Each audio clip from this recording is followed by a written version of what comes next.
Hi, I'm Jen with Pay Down Debt Solutions, back today with more Velocity Banking fun for you. So we've been getting a lot of people emailing and also a few comments about cash flow and what exactly cash flow is and how you can figure it. And if you're in a negative cash flow, can Velocity Banking get you out of that situation? And so I'm going to be covering that for you today, working still with credit cards because credit cards seem to be the big thing for everybody right now. It's that, they want to know how to get out of their credit card debt or how they can use credit cards to then help them get out of debt. So we're going to be focusing a little bit more on credit cards today just for you guys, okay? So today the objectives are going to be, again, about cash flow and where you put your money matters, right? So what you do with your money and where you put it matters, because we don't want to be payment poor any longer. We want to take care of that and we want to do it through gaining cash flow, and that's what we're going to cover today. I also want to go over some of the bankruptcy stats for you. So this is the time of year where we got to think about that. And so, because lots of people are thinking of that right now. And so again, whether you can take a negative cash flow and do velocity banking with it, that is the question, that is the conundrum, and that is what we're going to solve for you today. So we are here helping you find the way out, okay? And the way out through Pay Down Debt Solutions, through our 3-step strategy, that will help you, all right? So cash flow is king, right? So cash flow is king. No longer is cash king. And as much as I love cash and love to work with cash, we are not in that kind of society anymore. So now we know that cash flow is king. So without a positive cash flow, you will not get out of debt. So that means that if you can't get out of debt, you are going to be payment poor, okay? You're going to be cash strapped. You're going to be stressed out. And let me tell you a little bit about stress. Dan and I have been there. We've done that. We've been in your shoes. We understand all of you 100%. We've been stressed. We've been payment poor. We've been cash strapped. And we took years upon years upon years to pay off our debts, okay? And we did this all before learning about velocity banking and before learning about, how to put your money in different places and how that solves problems for you. So we didn't go out, we didn't get any other jobs. We continued working with the jobs that we had, and we were able to get ourselves out of debt and therefore stave off bankruptcy because we were almost faced with that. So we were able to do this through velocity banking and through our pay down way, okay? So that's why we're qualified to bring this to you, all right? If you want to take a look at, what qualifies us, why are we bringing this to you? Well, number one, I am an ex-branch manager and an ex-banker, so I understand banking products thoroughly, okay? I thoroughly get them, thoroughly understand them. And two, when you have somebody talking to you about things like banking who has never sat in your shoes, they don't really come from that place of experience to understand how each of you are feeling, and Dan and I both do. We do know how you feel and we want to help you, and that's why we do this every day, okay? So again, ex-banker, ex-branch manager, coming to you as a business owner. We own plenty of businesses, and while our businesses were successful, we also looked into bankruptcy at one point because we were so payment poor. We had so many payments and we didn't understand what we were doing with our money versus where we put our money, okay, were going to make a difference for us. And it absolutely 100% did.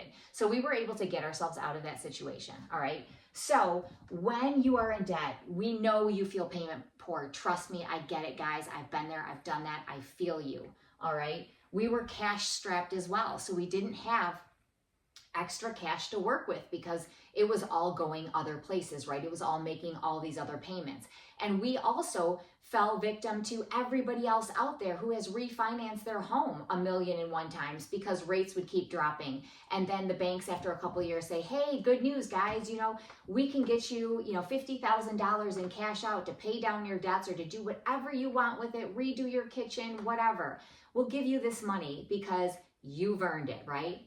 Well, the truth is you've more than earned it, because when you're on an amortization schedule like you are in a mortgage, that eats up all of your wealth. It just destroys it, okay? And the reason for that is, and we'll go into it in another video, but an amortization schedule is all front-end loaded interest, which means you pay more in interest for that mortgage payment. You're paying probably 3/4 in interest, and 1/4 goes to your actual payoff balance. And so that's absolutely ridiculous.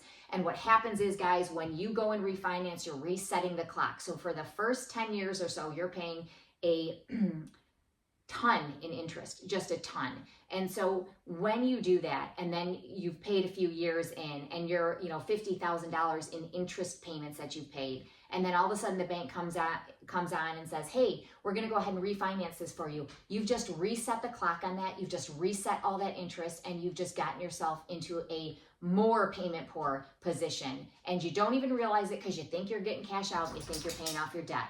Well, you're not. You're not really, because you've gotten yourself in more of a payment situation, because you've paid all those, and then you've basically wasted and thrown that money away. So don't do that, okay? Please don't refinance. There is a different way. There's a better way, and we have videos for you. So if you want to go check that out, that's in a playlist too for you. Okay, so we've been there. We've done that. We've been debt poor. We have not had cash flow, and we realized this was a horrible position to be in, and what could we do about it? So we did something different. We learned about cash flow. We learned the difference between cash and cash flow, okay? So right now we know that we live in a credit society. So everything is electronic, right? So money is configured electronically, and we have to adapt to our current money system. Now, I love cash as much as the next person, but unfortunately we are not in a cash society. We are in a system where money is done through a bunch of debits and credits electronically, and cash no longer is important as far as, the world is concerned. And so because of that, we have to find a different way. And so Velocity Banking does exactly that for you, because you work with money basically electronically, and you're doing it through a credit line, a revolving line of credit, okay? So cash is no longer king, but cash flow is, all right? And so what exactly is cash flow? So that's something that we're gonna go over here. So if you guys, there's another thing to think about too. Stores are now actually declining cash. There are many stores at this point that are declining cash. So they do not take cash, and as horrible as that seems, and it seems like it should be, unconstitutional, right? The truth is they have the right to not take cash. And so a lot of them do not, because they don't want to work with it, because your banks and their bank is charging them to handle that money. So every time money is handled, a business has to pay for that. Just like it is true, they do have to pay for terminals to take credit cards. They have to pay for that too. But it's becoming more and more and more expensive for the banks to handle the cash that comes in for them and those checks that are deposited. So all of that is becoming more expensive to these businesses. And so a lot of times they throw their hands up and they're like, we're done with cash. We're not even going to take it. Okay. Unfortunate, but true in this case. Okay. So again, what is cash flow? Let's work back to this. So cash flow is the amount of money you have left over after your income and after your expenses are calculated for the month. Okay. So if your income, in this example, if the income is at $4,800, okay, that is the income, and the expenses are $4,200, that means that the cash flow that this individual would have would be positive $600. So they're positive $600 in cash flow after all the expenses come out and their income comes in, right? So that would be a net positive. Now, in this example here, if their income is $9,800 a month, but their expenses are $9,880 a month, that means that they're in a negative cash flow, okay? So a negative cash flow is a problem, because we cannot get you out of debt if you're in a negative cash flow. So we have to then work with what we have, right? And so we have to work with what we have by changing what you do with your money. We are not asking you to go out and get another job. We are certainly not asking you to do that. We are just going to show you a different way to put your money, a different place to park your money, in order for it to work better for you, so that hopefully you can flip that negative cash flow into a positive. And it's all about where you're putting your money, okay? That's what it's all about. It's not about the amount of money you make. So like this person here, if they're making $9,800, I know a lot of you are thinking, why on earth would they be negative? If they make this much as their income, why on earth can't they handle it? What is going on with these people, okay? So we are all alike, right? All of us, no matter what your income is, you can feel just as cash strapped as the next person. There are some people that make hardly anything a month, and yet they have cash flow and they're happy and they go about their life and they do whatever they want with it because they've learned how to work with money, okay? Then there are other people that make, $9,800 a month or $1,900 a month. It really doesn't matter. And if they have expenses that exceed that, they're going to be negative in their cash flow as well. So it's all about what you do with your money and where you're putting it, okay? So can we flip a negative cash flow to positive cash flow? Well, that depends. And it depends on a couple things. It depends on your specific situation that you have going on. But a lot of times we can flip it and we can get you some positive cash flow.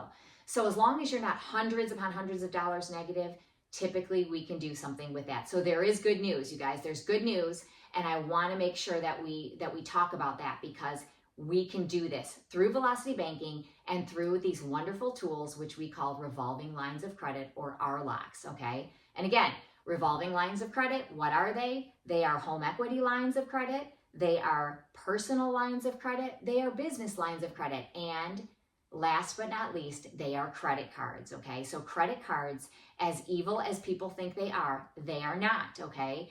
They are a wonderful tool that you can use as your debt destroyer, and you can actually park your paycheck right into that credit card and use it to free up cash flow and work down your debt then, okay? So we're gonna be talking about that in a scenario, in a situation where we have a gentleman we know that was in a negative cash flow and some things that we did for him.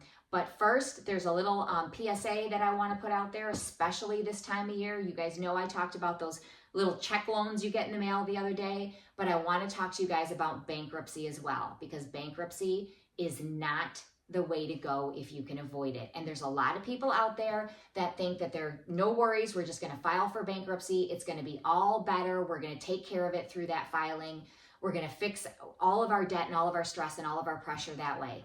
And the honest to God truth is, you guys, don't do that. Pay for what you bought, okay? I get it, you don't wanna pay the interest on it, I get it. So pay for what you've got and then, or what you bought, and then we're going to show you a different way so you can reduce that interest charge and save your butt so that you're not ruining your credit. Because again, I talked about this, we are in a credit society, and because we're in that credit society, it is so important you take care of your credit. You've got to take care of your credit, you've got to treat your credit like it's gold, because at the end of the day, it is, and we need it to work for us, especially so you can do Velocity Banking, so you can do the pay down way, and so that you can get yourself some cash flow, okay?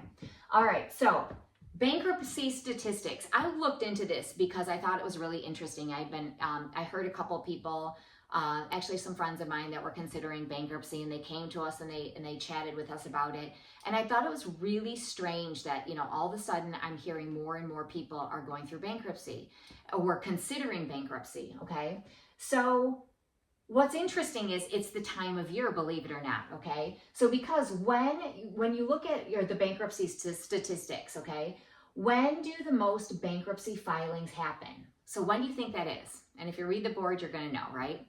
Well, think about it logically. What happens at the end of the year, okay? So we have all these expenses, throughout the year, and then at the end of the year, we're faced with Christmas. And so we're faced with having to, purchase things and buy things for, friends and family and whatnot. And we want to, everybody wants to keep up with the Joneses, and everybody wants to give their kids a nice Christmas, okay? And everybody wants to be generous. And sometimes we do that to a fault, all right?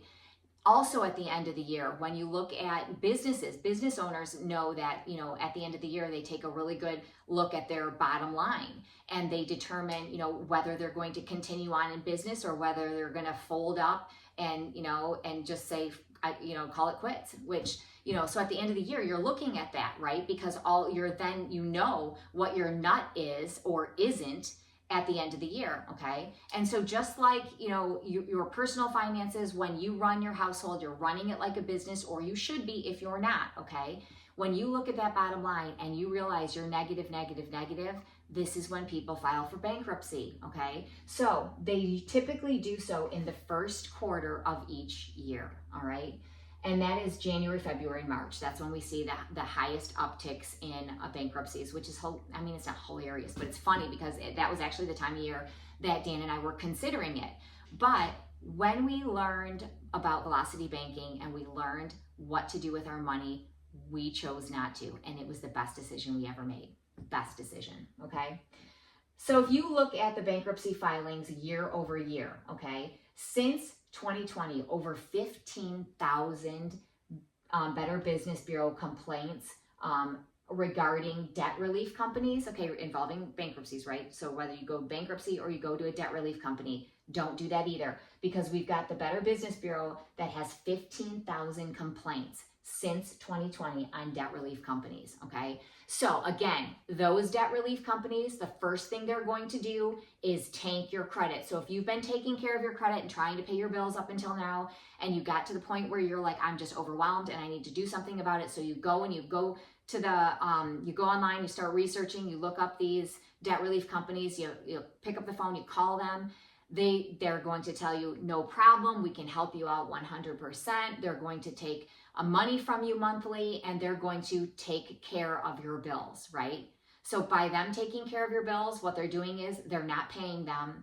They're allowing you to get behind, and they're allowing those those creditors to come after you, so that they can then, they being the debt relief companies, can then go in, swoop in like these heroes, right, and negotiate your debts for you.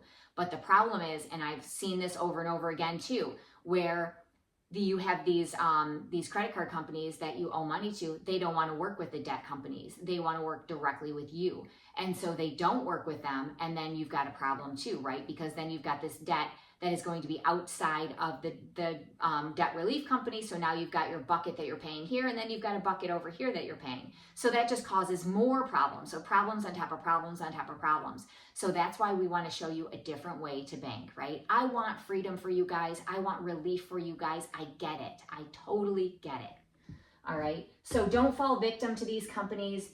And I'm telling you, you guys have everything you need through the videos that we are bringing to you. You can do this. And I know you can do this because I did it. Dan did it. We did it. And we're happier and better off than we've ever been. Okay. So when we look at the scenario that I have for you today, about a gentleman who his income is $3,200, his total expenses are $3,240, and he is in a negative cash flow. So he's negative every month by $40. Not a good position to be in. So we have to take a look at his cards. Now, he is in a maxed credit card position as well. So his cards are maxed. He's pretty stressed. He's actually over the limit on some of these. So we're going to help him with that. So what we're going to do then is we are going to take one of these cards and we are going to choose our debt destroyer. We're going to use one of those cards as our debt destroyer. And typically what we like to do is take the one with the biggest payment, okay, the largest payment, so that we can generate cash flow for you. And hopefully that would also be the one with the lowest interest rate. It isn't always. In this case, luckily for him, it is. It's at 20%.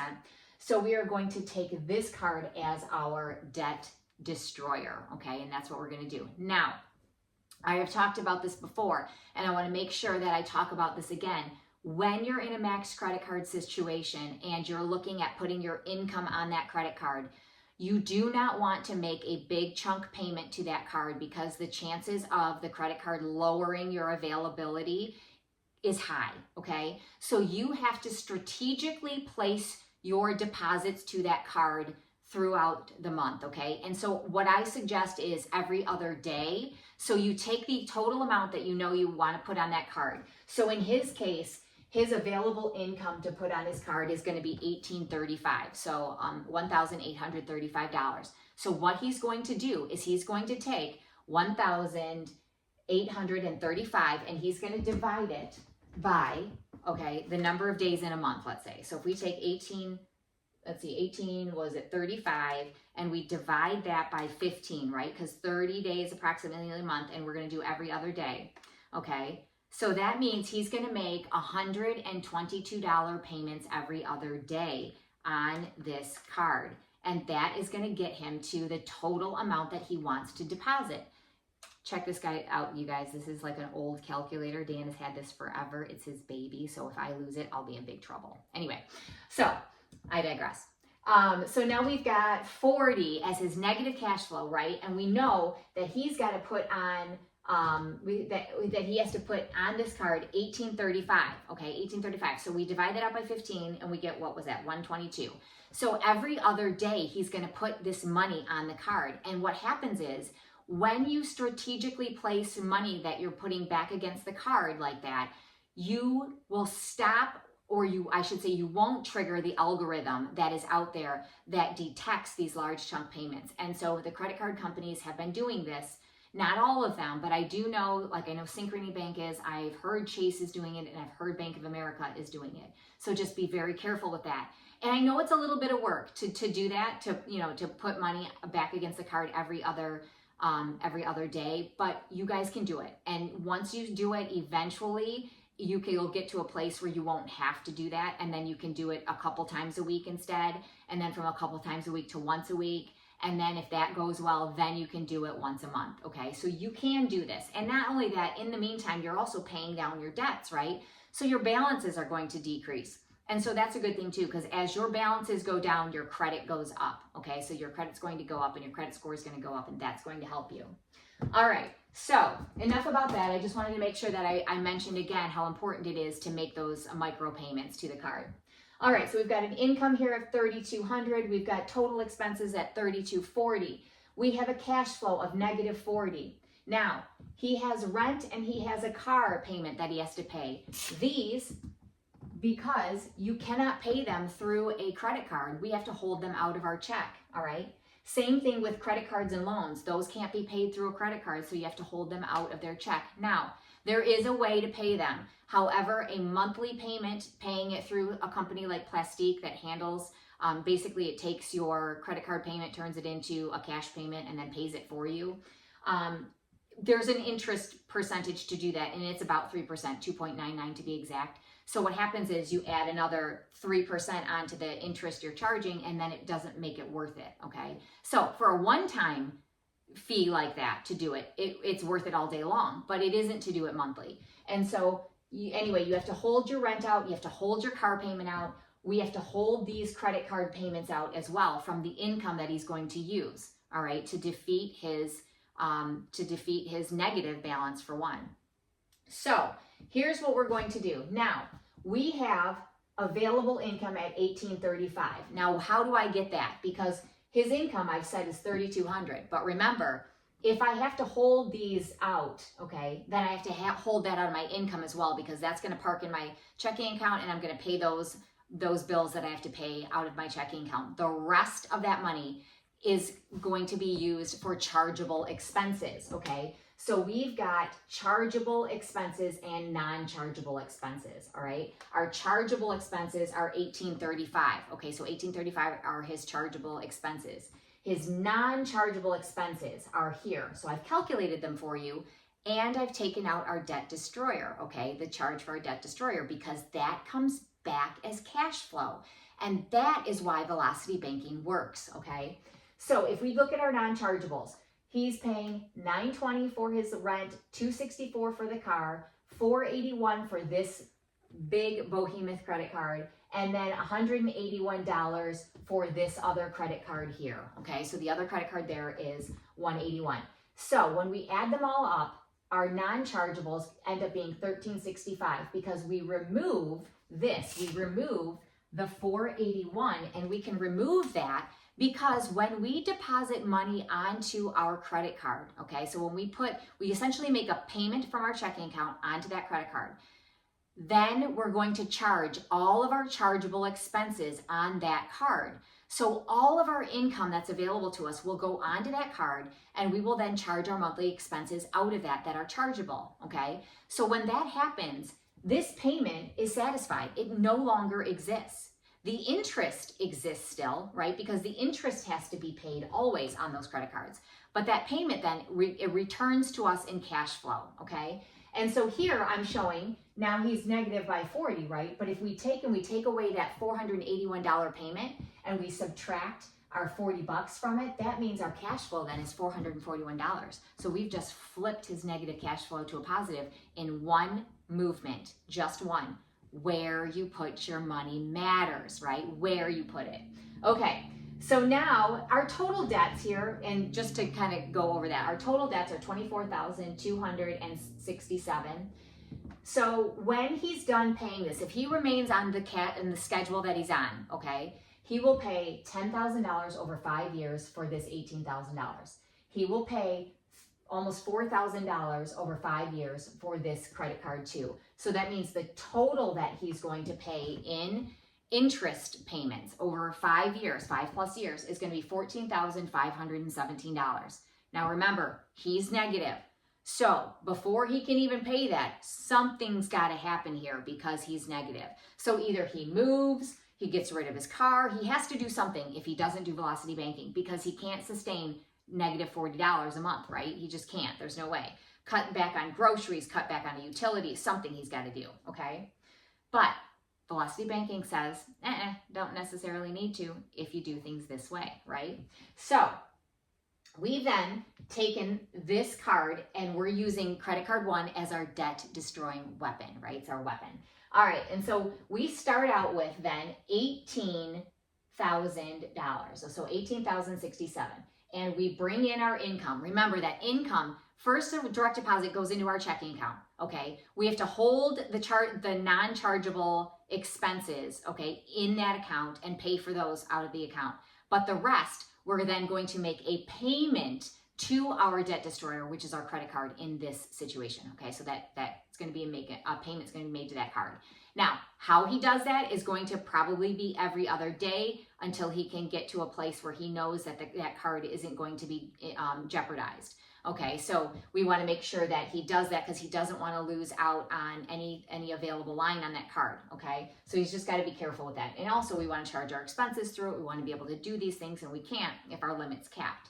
So he's going to then every other day make a payment to that card from his checking account. And again, we're going to back that off as the months go on. So here we have our income that comes in, right? So our income from up here, so right, our income comes in, and what is left after our non-chargeable expenses is $1,835. So we subtract that out and we get our balance drops to $16,232. Boom, just like that, the balance drops, okay? Now, what makes this work is not only where you put your money, but the interest that's calculated. We know that all lines of credit are calculated as simple interest. Simple interest is calculated on an average daily balance. So when you take your balance from 18 and immediately drop it to 16,000, that means the interest is going to be calculated on the average for that month. So what we do is, to get our interest that I have here, we're going to add these two together, the high balance and the low balance. We add them together, divide it by 2.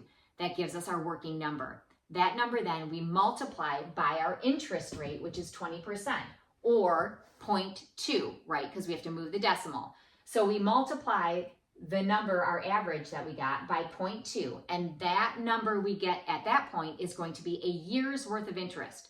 We don't want the year's worth of interest. We want 1 month. So we then divide that by 12, and that is how I'm getting $285. Okay, so that is our first month of interest for this credit card. Okay, and so when we add back in our expenses, remember, we're charging our expenses. He's going to get a haircut. He's going to buy groceries. He's going to maybe go to the movies. He's going to pay for some utilities. All of that is coming out through the month, and the interest then has to be added back in, as well as these expenses. All right, so then that brings him back up to $17,911, but we've still dropped it, right? We've still dropped it. And then our income comes in again. The $1,835 comes in, hits the account, drops our balance to $16,076. So we're going to average the 2, multiply it by 0.20. We are then going to divide that by 12 to get $283. Now you can see that bring in again our expenses, or we charge our expenses up through the month, right? and then we have our interest that we bring in, and then we're at $17,753. Okay, so balances drop. We're going to run this down, right? So we're going to run it down, and what do we get?